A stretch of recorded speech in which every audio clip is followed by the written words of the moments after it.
Hi, my name's Joe Williams. I'm a Wiradjuri man from Wagga Wagga in New South Wales.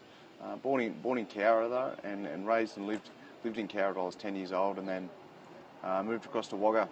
I guess the family was just moving to Wagga because it was a bigger place, but an opportunity to, I guess, for us kids to I guess further enhance our abilities, I guess, with sport and education, and it was just a bigger town, so bigger opportunities. And lived in Wagga till I was about 17, where I was lucky enough, as I signed my first NRL contract at the age of 13. So I was lucky enough that I'd been on scholarship. I moved down to Sydney at the age of, I was just turned 17.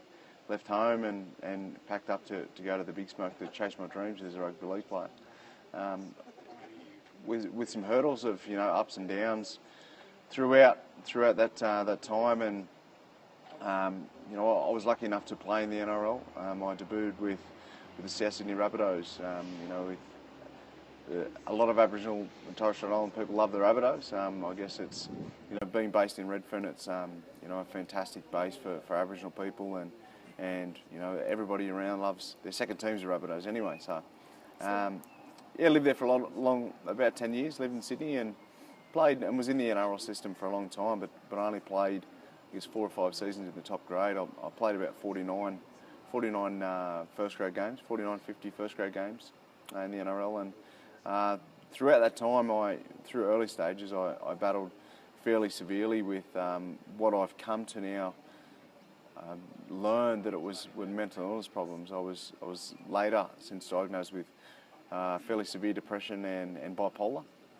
So I'd have extreme ups and downs right along throughout my career, and it was, I tried to hide and push down those feelings by self-medicating with alcohol and prescription and party drugs as well, which obviously is a fairly dangerous combination, and don't, if I know now what I learned, if I'd learnt now what I'd known back then was, to work on myself more rather than, now I've been 10 years completely free and or clean and sober from any type of alcohol and drugs, and that's been one of my greatest achievements to date. Fairly day to day with paranoid and suicidal thoughts. So it's these are still constant noise that goes on inside my head, and for me it was I've got my recovery plan now in place where I get out and I get out and I speak to schools and different communities and different corporates right around about my story, and it's all too often we hear throughout Aboriginal and Torres Strait Islander communities is the news of suicide with our people, and it's I think the stats are up around 6 times more likely to die by suicide as a male and 7 times as a female. It's a national tragedy, and government should be doing a lot more about this type of things. It's our people dying in our own hands, and look, I won't dance around the subject. I believe it's through a lot of cultural oppression over 228 years or so, and constantly being told we're not good enough, and to not practice our cultures, and it's been a real struggle. So combine that with the type of discrimination and racism that a lot of our people cop every day. We're based here in beautiful Alice Springs, which is one of the central parts of Australia, and pretty much practicing apartheid up here. There's Aboriginal people on the street not allowed to walk in or be served at a bar. I saw some people yesterday. They asked me to go and buy them some liquor because they weren't allowed to be served. Now, that's absolutely disgraceful in a country that we live in. We talk about third world conditions in other countries, and we see so many people and so many charities pour money into outside charities overseas, and which is needed. Don't get me wrong, but we have third world conditions on our own doorstep here in Australia, which is for a culture that's been around for 60,000 years, to be kicked in the guts and constantly put down by our own people, the people that live within Australia, it's disgusting. It's hard to take, and for many of our people, they choose that there's a way out, and unfortunately sometimes that way out is to take their own lives by suicide. And what I do around the country now, the sporting career is starting to fade. So what I do around the country now is to use my sporting profile to go out there and further educate kids around the normality of mental illness and not feeling so well, and to introduce practical little keys into your life, like exercise and diet and so many things like that are practical to everybody. It doesn't matter your age, your gender, your physical description. Completely accessible and able to do on a daily basis. Things like exercise, it's 30 minutes of rigorous exercise is equivalent to 12 hours of positive brain health. Now, I'm not telling people to go out there and run a marathon, but if you get into the, I guess, the habit of exercising on a daily basis, I think the exact number is 24 minutes. But if you can do half an hour once a day, that's 12 hours of positive brain health.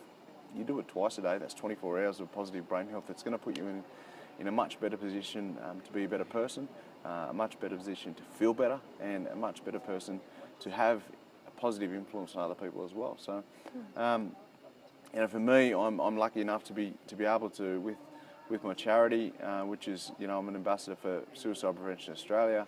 My charity, The Enemy Within, is contracted to go around and deliver these programs into communities, rurally, remotely, right across the country. And I've since as well I've started doing some different work with a good friend of mine overseas, Kevin Hines, who's absolutely incredible in the suicide prevention space. He attempted to take his life by jumping off the Golden Gate Bridge in San Francisco.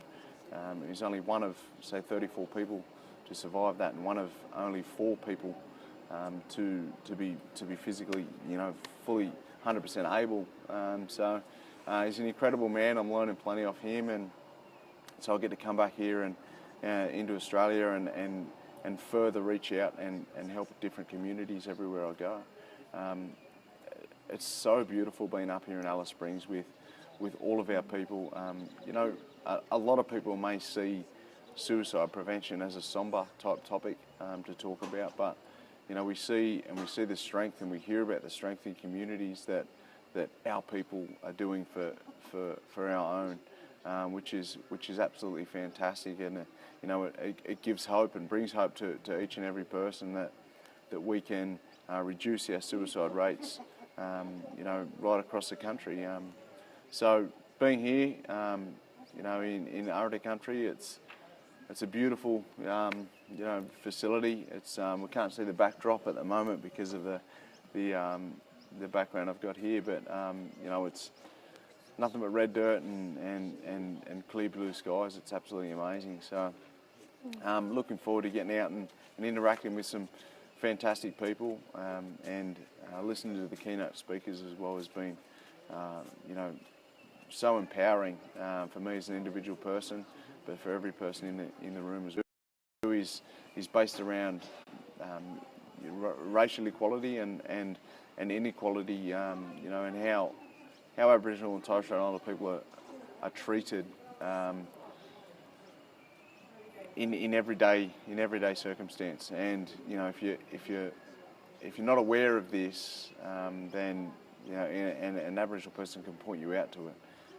It becomes quite evident to the inequality that Aboriginal and Torres Strait Islander people are treated in our own country that we've loved and lived and cared for 60,000 years. So, look, I honestly believe that the country is moving forward. Racism and bigotry is starting to become a minority in communities. And that's what we have to do. We have to all combine together. Black, white or green, it doesn't matter. we have to combine together to help each other and to make the racists and the bigots become the minority, so they know what it feels like to be discriminated against, and they know what it feels like to be put down, because it's not a nice feeling. And you know, hopefully, one day at a time, we might be able to change those perceptions as well. So, thanks very much to anyone who's viewed this, if there's anyone who's viewed it. But having a fantastic time up here in Alice Springs at the National Aboriginal and Torres Strait Islander Suicide Prevention Conference. It's all like-minded people coming together and speaking about, you know, their own personal perspectives and own personal experiences around suicide and suicide prevention, and there's just a really warm spirit and a beautiful love for everyone that's gathered up here, because you know, we can feel the ancestors here with us, and the old people definitely here looking over us. So thanks very much, and stay tuned. My Twitter page is JoeWilliams_TEW, and my charity on Facebook is The Enemy Within Suicide Prevention and Wellbeing Education.